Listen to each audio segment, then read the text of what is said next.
di podcast kali ini kita kedatangan beberapa narasumber.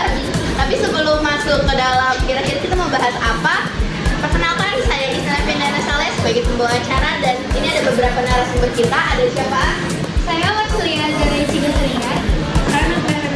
Saya Dwi Kesana Ramadana. Saya Fuad Asman. Saya Marek Ketulanggor. Saya Kamal Dalam. Saya Mufid Apuja. Oke, jadi karena kali ini kita akan membahas mengenai bioteknologi yang ada dampak dari sebuah perkembangan teknologi. Jadi sebelum kita masuk ke dalam perkembangan apa aja, kira-kira kita harus tahu dulu nggak sih teman-teman kayak apa itu bioteknologi? Aku mau ngejelasin. Jadi untuk teman-teman semua yang belum tahu nih bioteknologi itu apa? Jadi itu bioteknologi itu adalah ilmu yang menggunakan organisme kehidupan, sel atau komponen biologi yang menghasilkan produk atau proses yang bermanfaat bagi manusia. Nah, bioteknologi itu ada berbagai bidang juga. Ada bidang kesehatan, bidang pertanian, bidang lingkungan, dan juga ada bidang industri juga. Nah itu tuh yang termasuk pengertian dari biologi. Wah, ternyata gitu ya teman-teman, ternyata tuh perannya itu banyak banget ya di berbagai bidang. Oke, selanjutnya mungkin kira-kira perannya ada apa aja sih? Ada yang tahu nggak nih? Aku. Ayo, silakan, boleh. Jadi perannya itu bioteknologi itu punya peran. Yang pertama kayak menyebarkan peran bioteknologi dalam media sosial. Jadi gimana tuh? Gimana perannya di media sosial? Itu kita bisa menyebarkan informasi tentang vaksin, terus tentang terapi genetik dan bioteknologi lainnya. Itu kalau kayak misalnya itu ya kayak misalnya itu yang lagi cacar air itu Sama gondokan. Ya. itu juga jadi salah satu media edukasi ya. Ya, betul. Terus selanjutnya ada meningkatkan kesadaran tentang inovasi bioteknologi. Ya, iya tentang vaksin ini ada peran-perannya. Ya. Oke, ada lagi nggak? Terus ada mengoreksi hoax dan mitos terkait bioteknologi. Itu tipsnya gimana tuh biar kita nggak kemakan hoax kesehatan? Kita harus mengidentifikasi dulu Ya, gimana cara identifikasinya? dari informasi yang benar, teman-teman. Nah itu gimana caranya? Dari di Google. Oke. Oke, sebenarnya cari yang di sumber terpercaya kayak misalnya kalau tentang kesehatan kayak Kemenkes mungkin ya, Ya. Kementerian Kesehatan gitu. Betul. Ya, itu jadi teman-teman ya. Jadi Oke. Tapi kan teknologi itu kan pasti ada sanksinya, lagi di bidang bioteknologi kayak misalnya kalau misalnya kita tuh nggak bisa memanfaatnya itu kita jadi kayak gimana gitu ya kan? Nah itu gimana tuh kira-kira tantangan apa aja sih yang ada? Ada yang tahu nggak? Jawab. Yang pertama itu ada privasi dan keamanan data. Contohnya itu kayak misalnya nih privasi kita gitu, harus dijaga untuk keamanan data kita agar tidak disebarluaskan oleh orang lain. Yang kedua ada desinformasi bioteknologi. Nah itu fungsinya itu bagi masyarakat untuk mendapatkan informasi tentang teknologi terbaru termasuk bioteknologi. Dan saya akan memberitahunya lagi, yaitu etika dalam penyebaran informasi.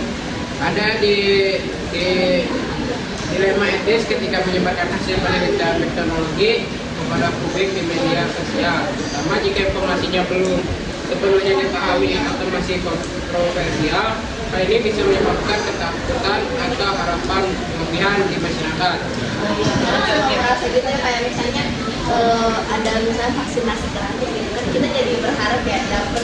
Tau-taunya pas datang ke tempatnya gitu kan ternyata kuotanya terbatas. betul. Kalau misalnya mau vaksinasi juga kan kak kita harus bayar gitu kan itu kan jadi ngerugiin gitu. Nah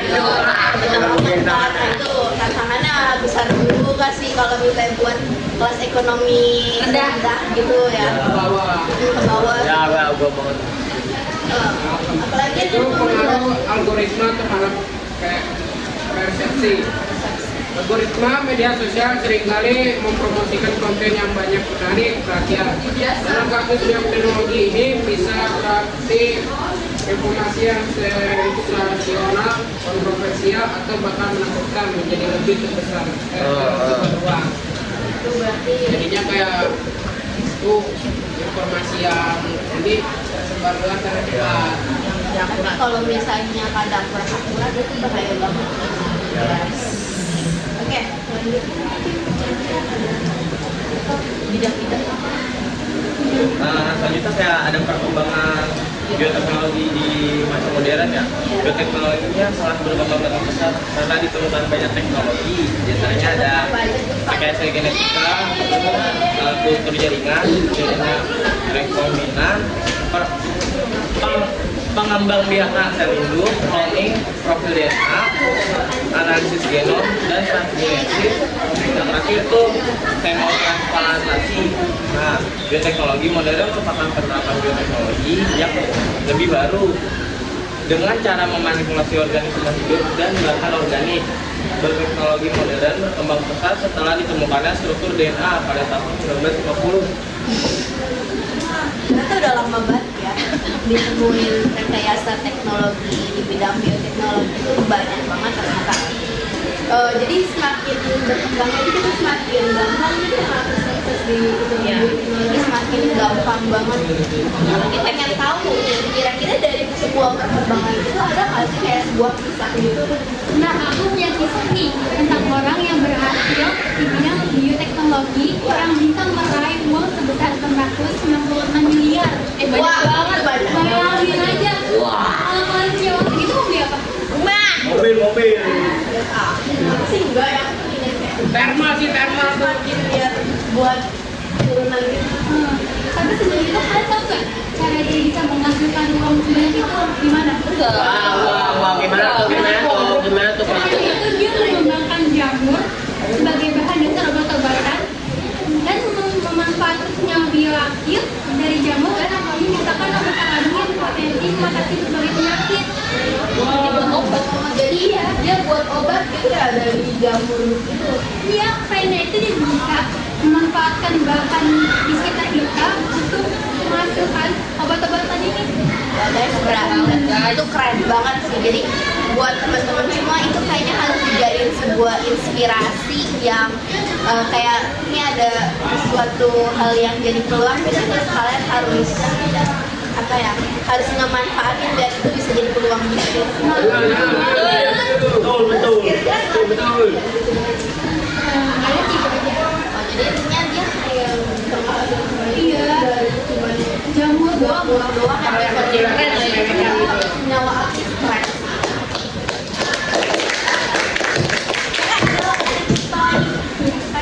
Kalian tahu nggak sih?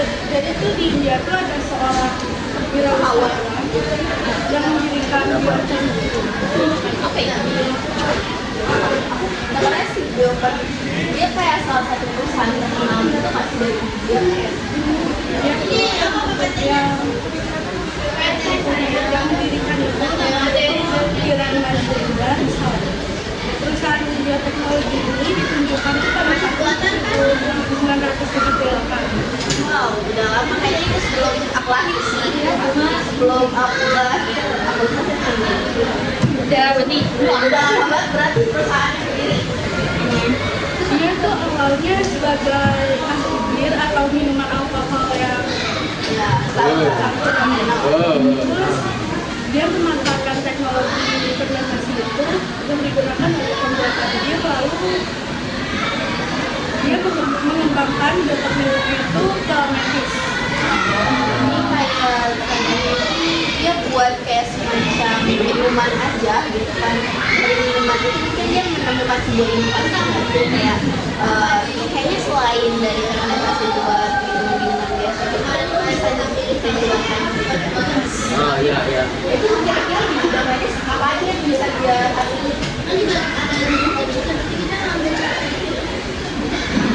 Dia itu